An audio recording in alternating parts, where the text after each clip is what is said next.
人讲到来捕鸟来起大厝，来看这高雄捷运的有一只鸟仔站长叫做蜜柑。对去年开始呢，这正月初二拢爱登来到伊的后头厝，就是这桥头糖厂。这些介意蜜柑的民众呢，也拢专工来甲看。工作人员也特别准备凉客来甲款待，欢迎蜜柑登来到后头厝。这古水的模样，大家是三箭翕相。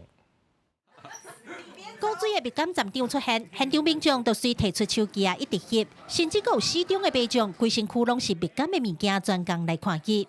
正月初二这天，寄出的查某囝爱登去后头厝，高雄政府也安排蜜柑登来桥头糖厂站值班。这是新出的那个蜜柑娃娃，我特地去那个左营的蜜柑站长专卖店买的，希望可以让粉丝再多看到蜜柑啦。那也希望可以多办几场活动，就是让粉丝可以同乐。 我也有因为蜜柑站长认识到新朋友，我觉得很开心啦。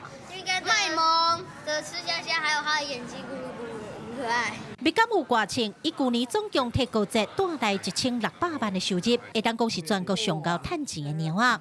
为了要感谢蜜柑的贡献，高节也特别准备机上爱的凉鞋来款待。高节公司讲，因对去年开始办初二的见面会，今年活动因估计因为天气袂歹，来看蜜柑的人也差不多伫咧2-3千人左右。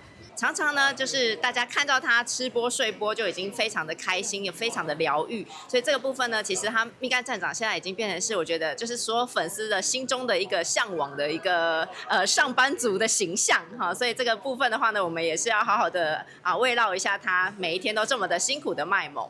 对原地龙洞鸟丰收用了后，即卖正做高节的形象大赛，大人囡仔拢介意的蜜柑站长，后一回见面会是伫咧2月15，想要看站长到底古寡高水的民众会当把握机会。记者柯家族邱朝阳高雄采访报道。